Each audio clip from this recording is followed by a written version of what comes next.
गौतम बुद्ध ने अपने उपदेशों में स्त्री के लिए विशेष रूप से 3 महत्वपूर्ण गुणों या लक्षणों की चर्चा की है, जिनका उद्देश्य स्त्री के आचार, व्यवहार और मानसिक स्थिति को शुद्ध और उच्चतर बनाना है।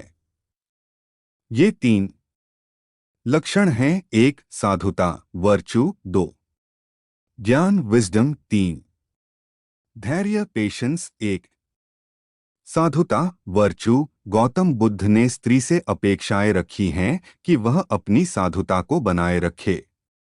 साधुता का मतलब है एक ऐसी पवित्रता और नैतिकता जो व्यक्ति के आचार विचार, शब्दों और कार्यों में स्पष्ट रूप से दिखती है। बुद्ध के अनुसार स्त्री का चरित्र उसकी सबसे बड़ी विशेषता होनी चाहिए। वह अपने आचार व्यवहार, आदतों और निर्णयों में नैतिक रूप से सही मार्ग पर चलने का प्रयास करती है।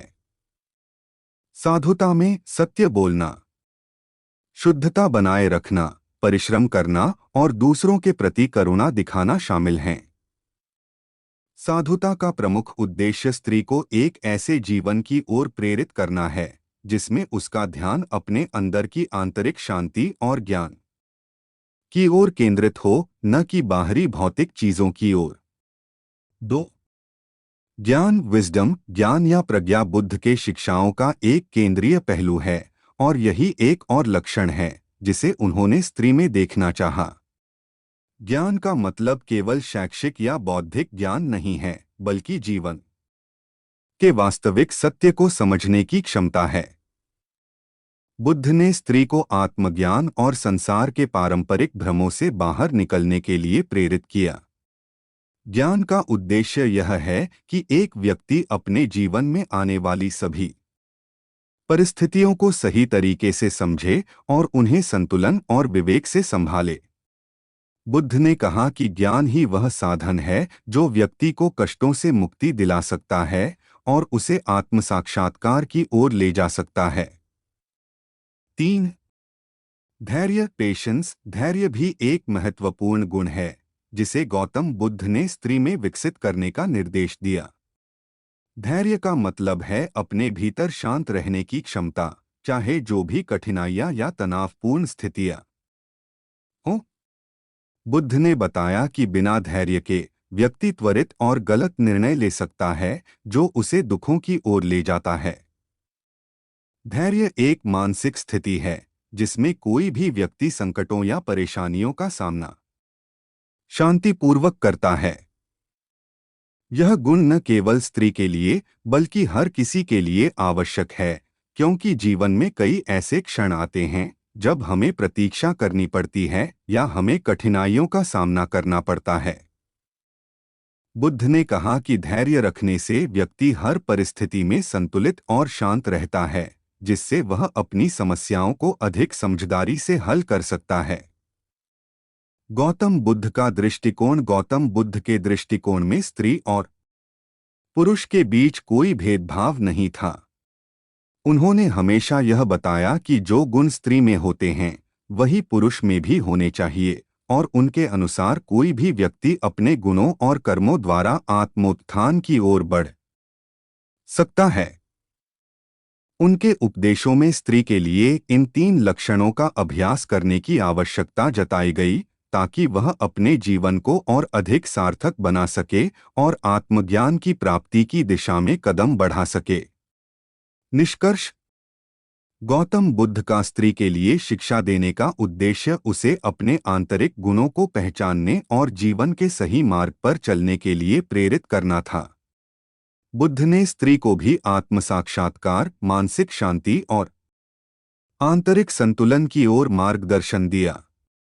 उनके अनुसार साधुता, ज्ञान और धैर्य जैसे लक्षण स्त्री के जीवन में महत्वपूर्ण स्थान रखते हैं, जो उसे आत्मनिर्भर और समाज के प्रति उत्तरदायी बना सकते हैं। इन 3 लक्षणों का पालन करके कोई भी व्यक्ति, चाहे वह पुरुष हो या स्त्री, जीवन में उच्चतम स्तर पर आत्मनिर्भरता और संतुष्टि प्राप्त कर सकता है, और यही गौतम बुद्ध का उद्देश्य था। गौतम बुद्ध के उपदेशों में जीवन के सभी पहलुओं पर विचार किया गया है, जिसमें स्त्री और पुरुष दोनों के आचार विचार, आंतरिक गुण, मानसिक शांति और जीवन के सही मार्ग की दिशा पर भी विस्तार से चर्चा की गई है। गौतम बुद्ध ने स्त्री के लिए कुछ महत्वपूर्ण गुण और लक्षण बताएं जो उसके जीवन को उच्चतम स्तर तक पहुंचाने में मदद कर सकते हैं। उनके अनुसार स्त्री के लिए कुछ विशिष्ट लक्षण ऐसे हैं जो उसे न केवल एक अच्छा व्यक्ति बल्कि एक महान और श्रेष्ठ आत्मा बना सकते हैं। इन लक्षणों के माध्यम से गौतम बुद्ध ने स्त्री को आत्म साक्षात्कार, मानसिक शांति और आंतरिक संतुलन की ओर मार्गदर्शन दिया। गौतम बुद्ध के उपदेशों में स्त्री के लिए 3 प्रमुख लक्षणों का विशेष उल्लेख किया गया है। 1. साधुता, वर्चू। 2. ज्ञान, विजडम। 3.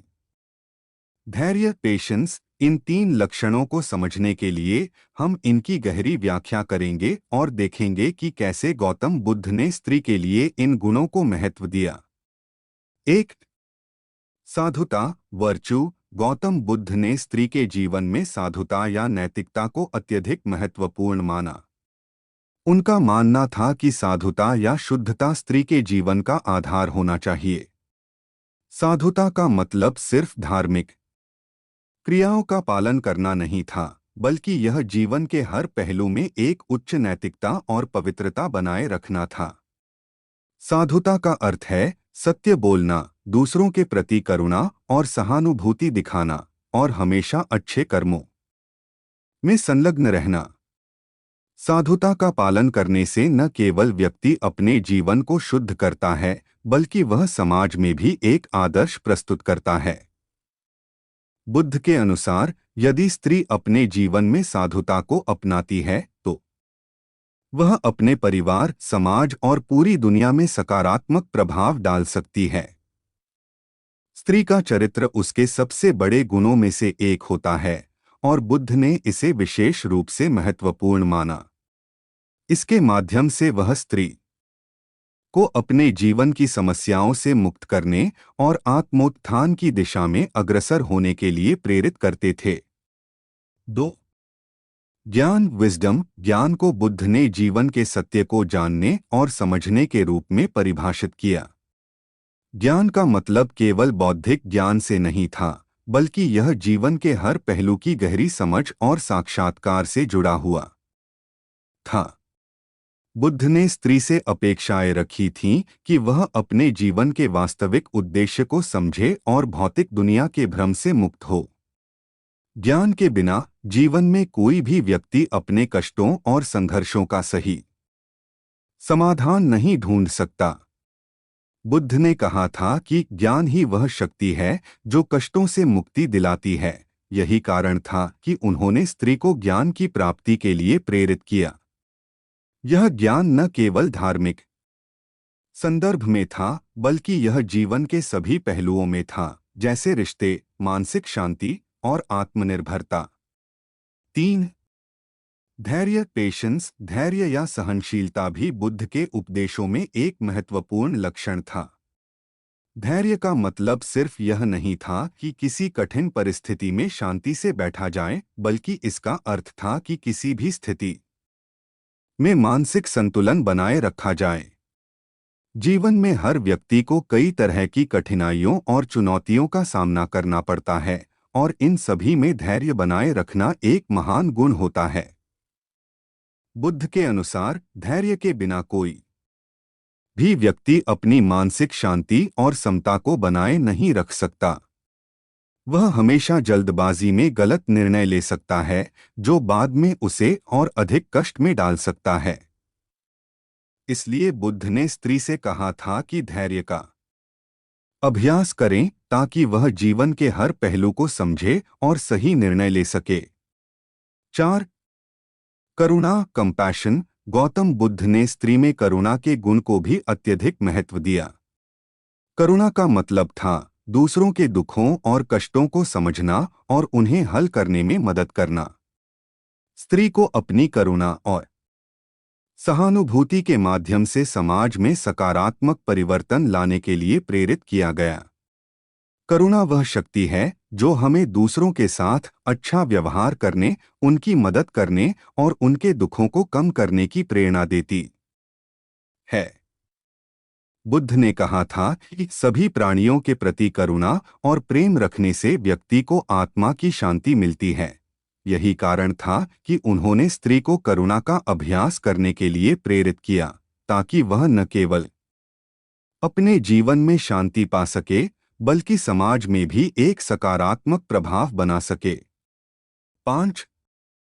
आत्मनिर्भरता, सेल्फ रिलायंस। गौतम बुद्ध ने स्त्री को आत्मनिर्भर बनने की भी सलाह दी।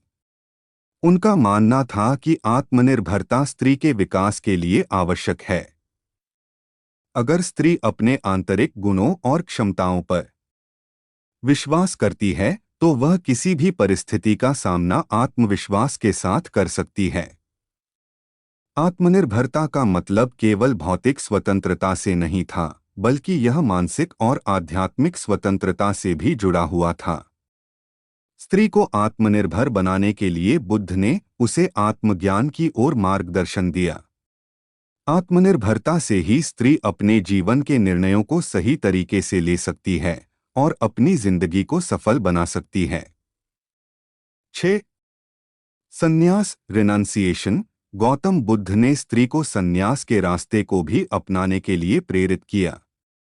यह संन्यास केवल सांसारिक वस्तुओं को त्यागने के रूप में नहीं था, बल्कि इसका मतलब था दुनिया की अस्थिरता और भ्रामकता से मुक्ति पाना और अपने आंतरिक आत्म को जानना। बुद्ध ने स्त्री को यह समझाया कि संसार में जो कुछ भी है वह अस्थिर है और सच्ची शांति और सुख केवल आंतरिक शांति में मिलती है। संन्यास का यह विचार स्त्री को आंतरिक रूप से मजबूत और शांतिपूर्ण बनाने के लिए था, ताकि वह जीवन के वास्तविक उद्देश्य को जान सके और सच्चे सुख की प्राप्ति कर सके। निष्कर्ष, गौतम बुद्ध ने स्त्री के लिए जिन गुणों और लक्षणों की चर्चा की है, वे न केवल उसे एक अच्छा इंसान बनने के लिए प्रेरित करते हैं, बल्कि उसे आत्मनिर्भर, स्वतंत्र और मानसिक रूप से सशक्त बनाने के लिए भी होते हैं। उनके अनुसार स्त्री के जीवन में साधुता, ज्ञान, धैर्य, करुणा, आत्मनिर्भरता और संन्यास जैसे लक्षण होने चाहिए, ताकि वह अपने जीवन के सभी कष्टों से मुक्त हो सके और आत्म साक्षात्कार की ओर बढ़ सके। बुद्ध के उपदेशों में स्त्री के लिए कोई भेदभाव नहीं था, बल्कि उन्होंने हर व्यक्ति को समान रूप से उच्चतम जीवन जीने का मार्ग दिखाया। इस प्रकार गौतम बुद्ध ने स्त्री को एक आदर्श जीवन जीने के लिए जिन लक्षणों का पालन करने की सलाह दी, वे न केवल उसकी व्यक्तिगत उन्नति के लिए थे, बल्कि समाज में भी सकारात्मक परिवर्तन लाने के लिए थे।